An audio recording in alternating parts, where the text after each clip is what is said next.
Chapter 7. Jerry held the nose of the sleuth inshore and maneuvered so the propeller remained in the deep water. He waited patiently for the news of Joe. It didn't take the others long to find that the big cave they'd entered was unoccupied, and they reappeared a few minutes later. "Did you find him?" Jerry called out. "No luck," Biff reported.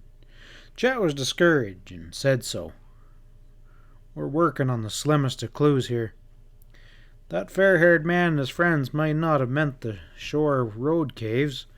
Don't forget there's hundreds of subterranean caverns between Grissom and Bayport." "Yeah, but the caves here, they're the best known," Frank remarked. "Let's look at some more. I'll cruise along the shore and pick out some of the more likely caves that would hold a prisoner." The motorboat edged its way along the face of the cliff. Whenever the boys noticed one of the larger openings that could be easily reached from shore, Frank ran the boat in among the rocks, and then, while one boy stayed in the sleuth, the others would scramble up to investigate the cave. The hours dragged by. Finally, they navigated to a place where the cliff sloped and began to give way to sandy hills and wooden inclines. Biff gave a sigh. "Well, guess we'll have to give up. There's only one small opening left to investigate." "But why would the kidnappers go way up to that cave when there's so many others that are easier to reach?" Chet protested. "They'd have to climb 50 feet up to get to the mouth of the cave." "It doesn't seem so steep as it looks," Frank remarked.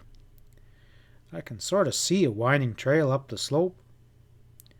"Well, I'm game," Jerry said. "And me too," Biff added.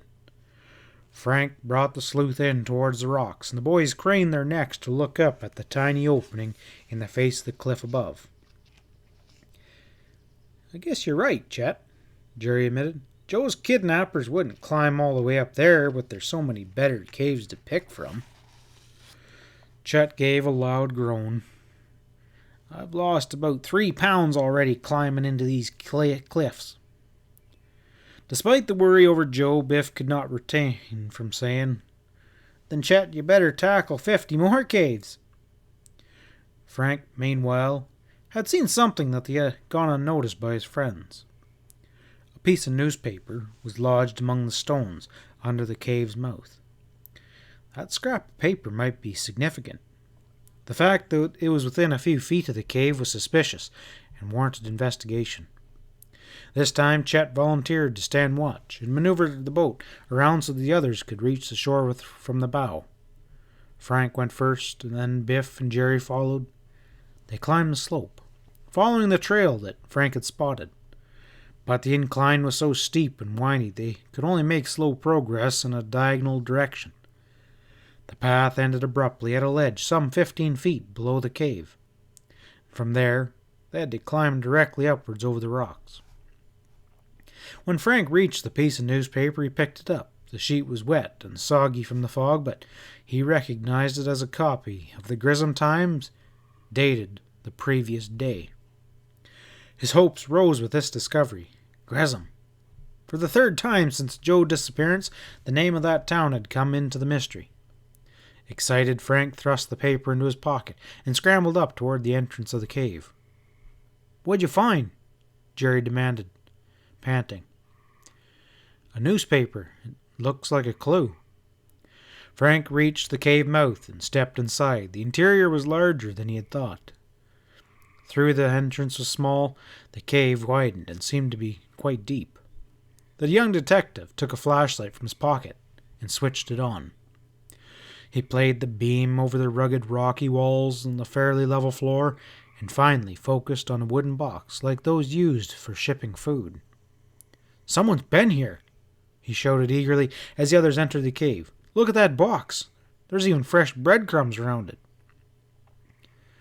"I don't see anyone now," Jerry observed. "Listen."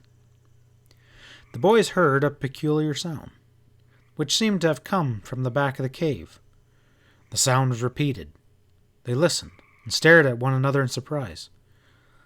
"That's someone groaning," Frank exclaimed. Biff pointed a trembling finger towards a large section of rock about 20 feet away. From over there. Again, they heard the groaning. There's someone behind that, Frank declared. He ran towards the mass of rocks and directed the light into the shadows beyond.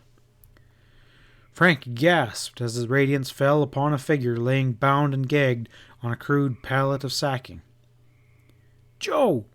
Frank shouted, and he sprang forward and removed the gag. His brother answered feebly. "Frank!"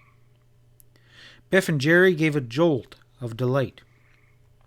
They scrambled in behind the wall of rocks and bent over their friend.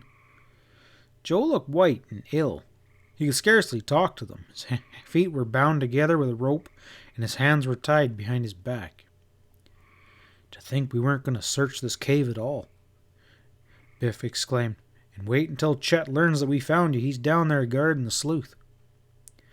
Frank had already opened his pocket knife and was hacking away at the ropes that were binding his brother's ankles. Jerry was working on the other knots. "I'm sure hungry," said Joe, when all the ropes had been loosened and he was finally able to sit up. "I haven't had anything to eat since yesterday at noon." The boys helped him to his feet. "It seems they drugged me," Joe said shakily, "and I can still feel the effects, but how'd you find me?" "Well, Aunt Gertrude gets the credit for that." Frank quickly told her of her encounter with the fair-haired man at Gresham and his reference to Hardy and the caves. "But Frank, he put two and two together," Biff spoke up, and mentioning the newspaper clue. "Well, it's lucky for me that you saw that paper," Joe declared. "One of the kidnappers had some food wrapped in a newspaper yesterday. He must have dropped one of the sheets." "Was that big fair-haired man really mixed up in it?" Frank asked. Joe nodded. "He was in on it all right, but there's others. They were after that secret in our car. It's a long story. I'll have to tell you about it later." The boys refrained from asking more questions. "Do you feel strong enough to come with us now?" Frank asked him. Joe, with a flash of spirit, started to walk. He wavered a moment and would have fallen if Frank hadn't caught him.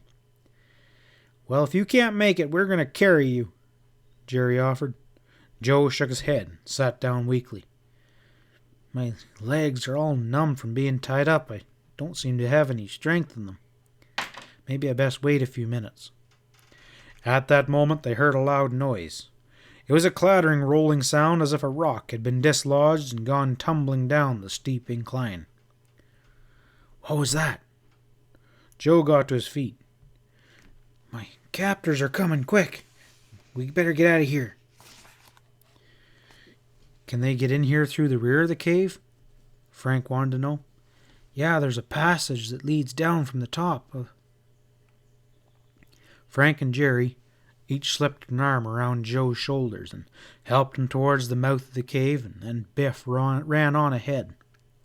When Chet saw Joe, he gave a war whoop of joy, and the others motioned frantically for silence, but their jubilant chum didn't seem to understand their urgent signals. He proceeded to be continuing on with his noisy celebration. He yelled and waved his arms, and then, to their horror, began whistling shrilly. The men came down the passage into the cave, would certainly hear that commotion, and hurried to investigate. The boys must flee quickly. Frank and Jerry scrambled down the slope with Joe. They reached the first ledge in safety, with Bo slipping and sliding along this path ahead of them. As they commenced down the second half of the descent, the boys heard a yell from behind them. Frank turned and looked back. A man was standing at the mouth of the cave, and he glared at the boys a moment and then turned and shouted to someone behind him. Two other men came quickly up to join him. "Go on," Joe cried. "I'm holding you up. If they catch us, we'll all be in trouble." "Leave you my eye," Jerry growled. By this time, Biff had already reached the boat, and he called out to Chet, who had apparently not seen the men at the mouth of the cave. At Biff's warning, Chet stopped his noise-making. Frank and Jerry clung to Joe on that narrow trail with loose rocks sliding treacherously beneath their feet. Joe glanced back again. One of the men had drawn a revolver from his pocket and was pointing at them, and another had stooped and was snatching up stones. The revolver barked, a bullet whistled overhead. Frank and Jerry ducked and almost lost hold of Joe, and a heavy stone hurtled past them and splashed into the water beside the boat. A hail of stones followed. The man with the revolver fired again, and several bullets came dangerously close to their mark. Chet had revved up the engine, ready to take off as soon as his passengers climbed aboard. "Hurry!" Biff yelled. "There's only a few more yards." Frank and Jerry scrambled to the bottom of the incline with Joe, and one of the three men was stumbling down the path in pursuit. Jerry leapt onto the bow, with Frank on the shore, and Jerry helping from the boat. Joe was hauled aboard. Frank was about to jump onto the bow when he felt a heavy, sharp blow to his left leg. He lost balance and fell partially into the water, and when he tried to rise, his leg doubled beneath him. One of the rocks hurled by the men had found its mark. Shots sounded again, and a splinter flew from the bow of the boat. "Hurry up, Frank!" Chet urged. "Give me a hand!" Biff scrambled over to the side and seized Frank and laid him on the deck. Frank's leg was throbbing, and he could scarcely keep out from crying. The man on the path was only a few yards away now, and he showered the air with rocks. End of chapter 7.